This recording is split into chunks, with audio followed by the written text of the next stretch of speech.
Paano siya ma-describe ang limit states natin? So in general, okay, for example, ang kapata strength limit states, o bridge na maliwag, pinaka-visualize ng bridge mo kay common, siya makitaan, paano galabay load, paano ga-behave ang bridge.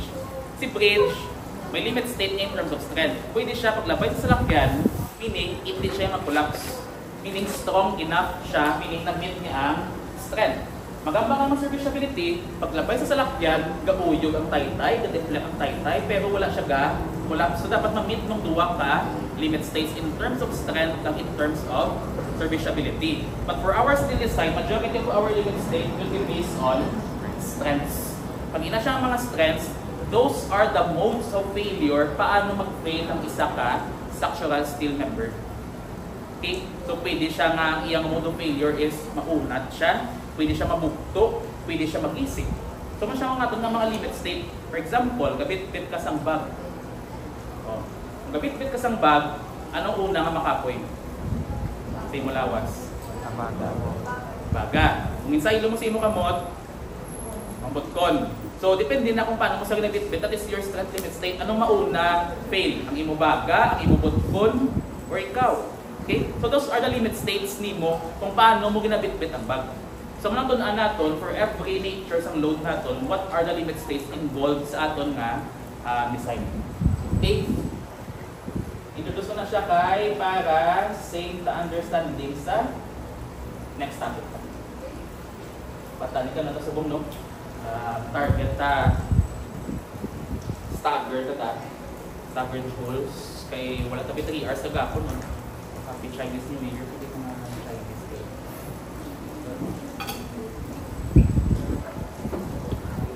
Okay, ready na mag-proceed? So wakal ginasubong sa tutuod ng ambang. Okay, so let's proceed to our first structural member. So for all structural members that are subject to tension nga axial loads. Okay, so in general, sa steel natin, okay, we all know steel is very strong in tensile forces. Ang maganda siya, meaning majority of the structural members that are experiencing tensile forces, dapat ang imo nga member na pilion is structural steel heat. Hindi ba si concrete is very weak in compression. Rare ka lang makita concrete or reinforced concrete na ginagamit siya as a tension member. Makita na ka mo truss. Di ba ang truss, dual mo na nature ng load niya. Compression ka, tension. Nakita ka mo truss na concrete, wala. Wala, di ba? Kaya nga, kasi truss, ang iyang nature ng loads, behave either tension or compression. Meaning, dapat ang ibang structural member na dumiton is structural steel. Okay? So commonly, ginagamit ang atong structural steel for our roof framing system, which is composed of truss. Okay? So this is a typical section ng atom ng mga trusses. And usually, ang concept natin coming from our theory, statics and strength, ang truss is pin connected. But in reality, when we proceed to our structural steel design, we will deal kung paano i-connect ang mga members sa punta. Paano siya mag-behave nga pin connection. Kaya pin connection na class na imagine ta na may pin dira sa kada punta is wala siya gigdisakwan. Usually nagamitan siya sa gasset plate kag series of bolts. Okay sir, kung hindi siya pin, paano siya mag-behave like a pin? Ano yung nature ng pin? Kaya mag-resist sa movement na vertical kag horizontal, but it allows rotational na mga movements. So meaning, even though ang arrangements ng imo na welding ng mga bolt is amunin, ang iya behavior is na-allow mo siya mag-rotate. So ina-assume natin na mga natures ng loads na mag-pass through sa atin na connection are all purely axial. Wala taga-assume na may ara sa moment. Okay? O, syempre ang aton na analytical model. Yung familiar mga sa theory, ang aton na structural model ng aton nga analytical model. So usually nagamit na is, this will be our analytical model. Okay, actual, ang iyagis na tutulong siya proving in our analytical model. Other common structures, structural members na may ara sa mga tension rods, canopies, mga cantilever, canopies pala. Kaya ba usually napunggan na siya kay ang laban-laban ma-overturn siya. So puputang sa tension member para tutungon niya para hindi hindi mag-deflect ang imo ng mga tawag cantilever, canopies. Familiar na mga figures. Okay, meaning, hindi siya member will experience tensile forces. And We have trusses, we have miscellaneous structures, nakakomot na nan. Sir, paano mag-exist ang mga tension members sa isa ka building framing system? Diba suma ka mo diba sa mga shear and moment diagram for frames? But never ka mo encounter dila may mga tension members. Ano halos? Shear gid ka, moment. Sakto? Wala lang kung pinapakikuha ng drawing actual diagram eh. Dapat may actual diagram na, but minimal ang actual forces compared to the shear and moment. So, the IMG exists ang atong mga tension members for structural steel na framing system. Usually, dumdum mo sa mga types of framing system sa Theory 1, sa mga types of structures natin. Diba sa concrete may SMRF, may OMRF, may dual system, may building frame system. For steel, ano mga nature sa mga framing system natin?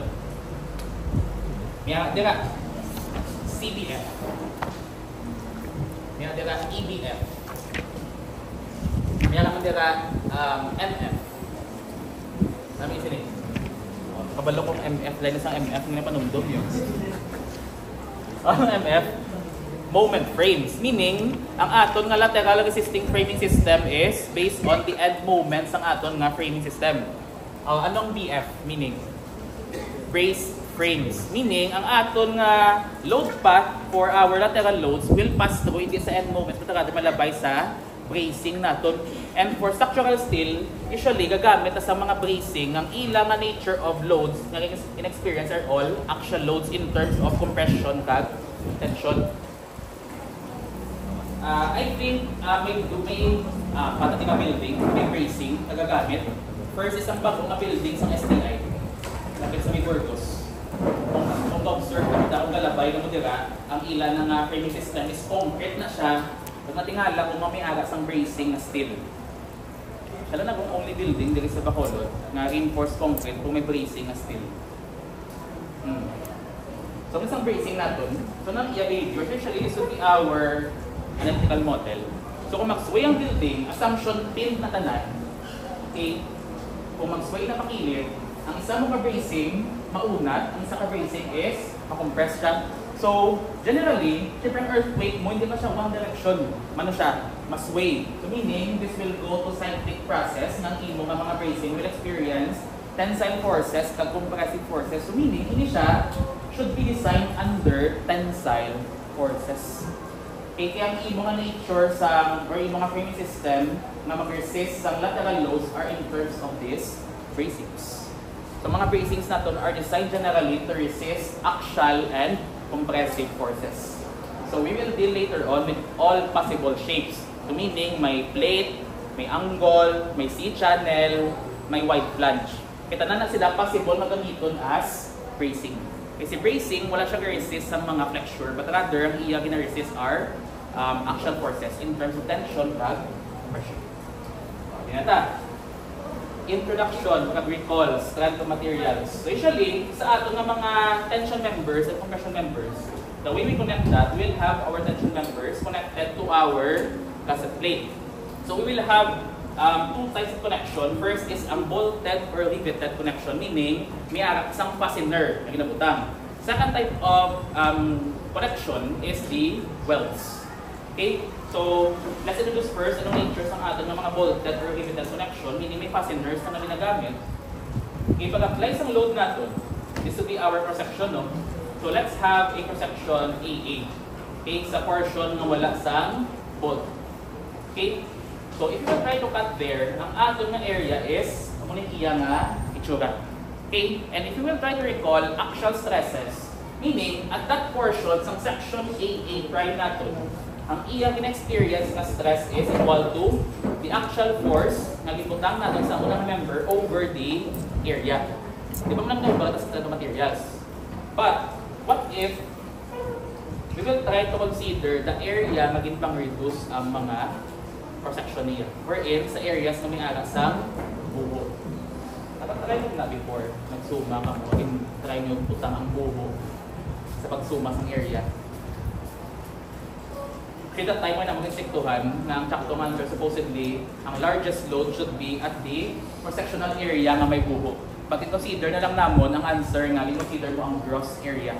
Kaya di ba, di na mas ang may mas gamay na area? Ang may buho or wala sa buho? Ang may buho. Meaning, di ba kung mas gamay ang area, ano matabo?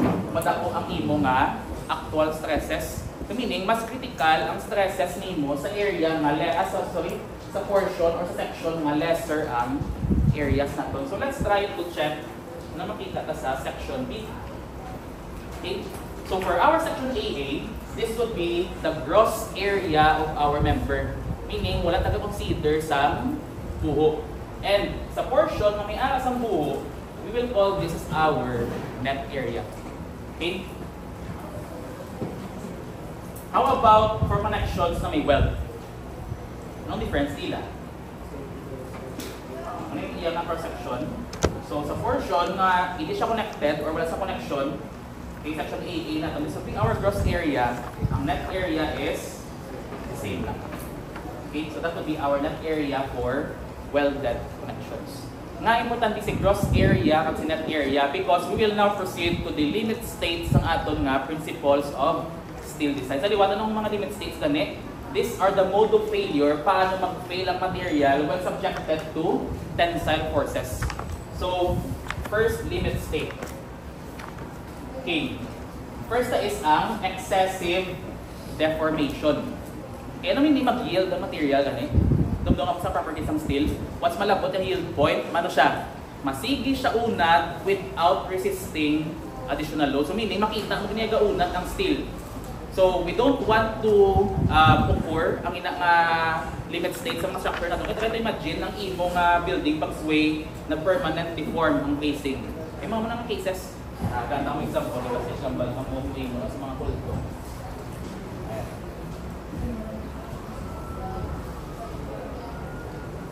Para mag-shade nyo lang na wala ka sir yung napunggan na mag-deform excessively or mag-elongate excessively.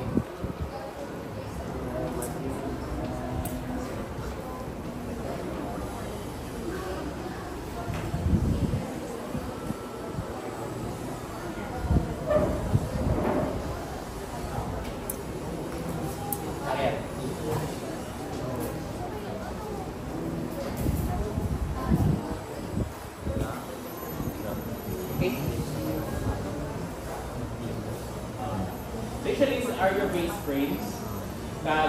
During failure, kung mag-earthquake na, okay, di ba ganito si bracing? Ano yung mga bracing?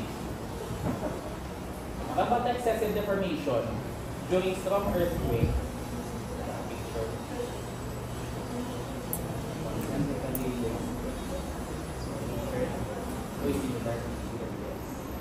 Siya. Okay, wala na bugto ang member, pero may ara sa excessive deformation. Do you think, kung makita mo na sa aton na building sa buong SJ, mas pila ka pa din? Diba hindi? Alam, wala pala, pero duwa, diba? Actually, after earthquake, may permanent deformation or excessive na deformation. Kaya nga, nag-yield siya, meaning, hindi na siya magbalik sa iya nga, original na shape. So once mapunat na, it will not return to its original length. So meaning, there is excessive deformation and we don't want that to occur sa aton nga member. Okay? Para ma-appreciate nyo nga ako ng land may excessive deformation.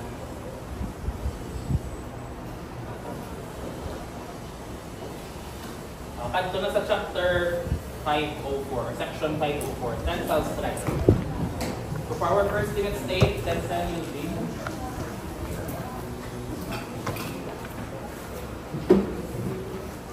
Okay, so as mentioned earlier, okay, we will have the sign tensile strength defined as the reduction factor for tension and the nominal strength for axial na tension. This is our PN, and for our allowable strength, that is PN over the factor of safety for tension. Okay, so for our first limit state, the tensile yielding in the gross section. So ang limit state na is excessive deformation nga. Kaya ginagamit ta ang limit state na mag-yield ang material. Meaning mag-yield siya, there is excessive elongation. Okay sir, nga ang gross area ang ginagamit na hindi net area. Di ba mas dako ang stress sa net area? Sakto? Hindi nga gross area ginagamit. Paano ang nature ng elongation natin? Let's try to recall. Okay, may buhok niya. O nga gross area. Paano ito mag-measure sa excessive deformation or deformation in general? That, di ba deformation is equal to PL over PA. So we all know pila ang modulus of elasticity for steel. Kabalota pila ang mga area naton. Kabalota pila ang P. Anong L na gina-refer naton? Ang length of the in-experience yung amuna nga stress. Kaya diba, ang initial deformation is derived from Hooke's law using sang iya nga actual stress versus sa iya nga modulus of elasticity. So meaning, if we are referring to our net area, meaning ang net area ta din lang exist. Dili lang exist ang net area naton tsakto. Dili lang buo. So meaning, if we will try to solve for the deformation sini, ari lang ang length naton. But for the gross area, bilog na sa member kung diin na sa asta. Amo na nga ginagamit naton for excessive deformation or to predict the behavior in terms of excessive deformation. We will use the gross area kay we want to predict kung diin to ang may pinakadako nga yielding or elongation. Amo na nga gross area ginagamit, not the net area. Kabalo ko sa code, but I want you to understand na AG si yielding, nga net area si capture. Okay, and point natin for our first limit state is we want to predict ano ang behavior kung magsigi siya elongate. Okay, for our PN, this is described as, or taken as Fy and EG. Dito siya na-derive.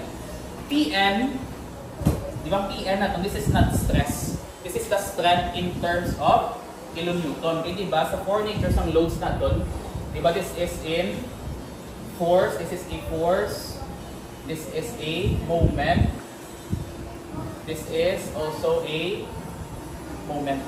So meaning, ang PN is in kilonewton, or this is your force. So, balik ka sa kanya stress, pinabato-bato ko liwa tayo para same na pag-intindi, kaya di ko gusto may makita liwat ng PN na putangan nila stress or MPa. Okay, sa steel, tanan natin ng mga nominal strength are in the nature sa apat niya. Okay, diba stress ang ating actual stress is equal to P over A. So if we're referring to this strength, meaning ang ating na P is equal to ang iyang available strength times the area. So for this limit state, anong ating available strength? That is our Fy. Or the available or the maximum stress na gina-refer natin for this limit state. Diba?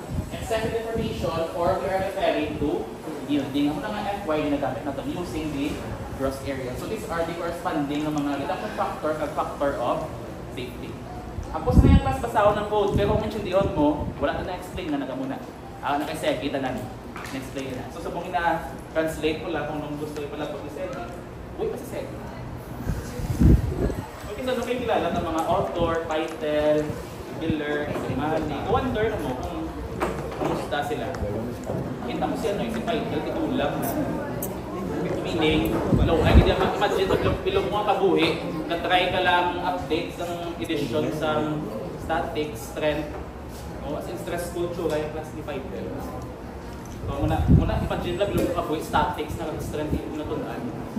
So, muna sa ito, dapat, ipanong dumon yung ganyan, dapat pasakonin natin kay kita magsunod kay Piper. Or kay Kasimali, or kay Hibbeler. Kaya pagalit pa, Cormac, Segi, daw pala ko natin sa mga AG, the gross area of the member in square millimeter. So same principle for our unit consistency. Tanan nga mga axial forces should be in Newton. Tanan nga sectional properties should be in millimeter or square millimeter. And tanan nga stresses should be in terms of MPa.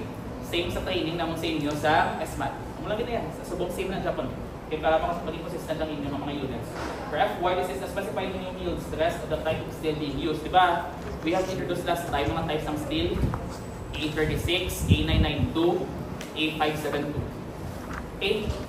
Next na limit state is fracture. Ano isang fracture? Mag-isip, no? Or mabugto. Di ba kung sa fractures tulaan, anong kakadabos? Di ba may dislocation? Yung fracture meaning, nautog, inatulan mo, di ba? Nagsipakit, meaning, may agad kaya sa location wherein wala nagatabo kung duwa makatulan. Fracture na tawag. So, same lang sa steel. So, limit sa isang fracture natin, we will identify paano mabugto ang steel natin. So, usually, location wherein naka-fracture ang ating member is kung sa diin, may aras ang pinakagamay na area. So meaning, for this limit state, ginagamit natin na area, ari na siyang medyo bago ang terminology. Okay, where ang AE, this is the effective net area of the member. Diba ginag-introduce na net area ang ginagamit? Okay? Where meaning, di na mag-expect, meaning may buho na di, banlaban, pag-apply mo isang force, din mas mauna bugtok sa diri or diri. Diri na sa mauna bugtok kaya nga, diri may pinakatakong na stress, kaya mo na yung may pinakagamay nga area. But in terms of deformation or excessive deformation, din siya mauna, hindi diri sa may buho, but rather diri sa may gross area natin. Okay? So since kabalutan, diri siya mauna bugtok for the limit state ng fracture, so we need to know kung anong aton nga effective net area and lain man siya sa natawag nga net area. So let's define using sa code natin. Okay, AE and we will use ang aton nga strength as the ultimate strength. Ang question ko nga ultimate strength ginagamit in the yield strength. Di ba sa excessive deformation yield strength? Kaya anong limit state tao? Sa una, anong limit state tao? Excessive deformation. So meaning we are referring sa point na mag-unat siya. But since we are referring to fracture, meaning mabugto siya, we will use the highest strength niya before siya mabugto. Di ba doon mo sa tensile test, nagabugto siya. So we will use the highest strength. Okay, and we will use the smallest area na possible siya mabugto, which is our effective net area. So let's define ano ang net area una. Okay, then ano ang effective net area. So the net area as per code, so this is the area of a member wherein this is the sum of the product of the thickness and the net width of each element computed as follows. Damo na terminology ha. In computing the net area for tension and shear, the width of a bolt hole shall be taken 2 mm greater than the nominal dimension of the hole. Anong meaning sina? Putang the figure. Siyempre, this will be our tension member class. Ang yellow na ang bolt na ton. Usually, sino kage fabricate sa mga DIY na mga cabinets, mga furnitures. Ano usually nga struggle may encounter nyo nga butlay mag-connect? Indicate ko ang mga bolt, ang mga ang mga, anong iba nga sir? Bolt lang siya, bolt lang in general. Ayaw ako kasulod. Nga ang gamit na buho is same size sa aton nga bolt. Okay na ako ang bolt, hindi mo palang ihot na kadako. What if ang pag-manufacture sang bolt, ang iya nga trend is nagdako gamay? Paano mo siya kasulod? Ito lang siya sa magsulod. Iyawan ka. So tayo imagine, ng steel erector ka sa isa ka construction project, tapos bilog mong obra, lokit-lokito mo lang hasta magsulod ang bolt. Tapos ang number of bolts na yung mga install, mga 500 plus. Pagla mo na kasi man na lokit-lokito. So siyempre dapat, sa design perspective, ang ginagamit na buho sa site is always larger than the bolt diameter. But sa SMAT natin before, ginobra tayo is ginasave ta ang bolt hole ang diameter sa bolt. But for our steel design, we will use the actual na practical na mga consideration wherein kung magbuho ka din, dapat mas dako per min buho compared sa imo nga fastener. Even magbutang ka gani sang sang mga magbutang ka sang screw, mag-install ka sang kasi nakot ka TV, magbutang ka sang bracket, magbuho ka sa dingding. Di ba ginamuha mo na nila para magdako ang buho, para mapasulod mo ang screw, tapos kinabutangan sa text screw sa punta. Hindi na pwede ang same size ang imo nga screw sa imo nga drill bit. Sa construction site, mag-order ka mo mangkot, ano nga screw ang imo nga gamiton, 1/2, anong i-order nga drill bit. Hindi mo na 1/2, i-order mo usually 3/4 or mas nako sa 1/2, 5/8, muna sa. Mag-order ka mo drill bit sa site. May tamo na engineering pang sa Y. Anong dumabala ang order? Sorry, sama ko na mag-ano sa site. Medyo straightforward. Anong dumabala imo nga screw nga ginagamit 1/2 order ka 1/2. Di paano pasulod ang screw make na ka na. Nagla common sense na kisa sa mga engineer sa site nga kabalo na gid sila nga gutok na baklan pa nila. Okay lang na ang pagbakal dasig lang. Ulit isa aga mambal, okay, activity naton mang-install ta screw. Paglabot sa tao boy, wala drill bit. Kung ikaw site engineer, dapat kabalo ka na nga ma-order ng drill bit the day before. Tapos si Kachimpo, nagpa-order kasi yung mga warehouse man drill bit nga 5/8 ang size.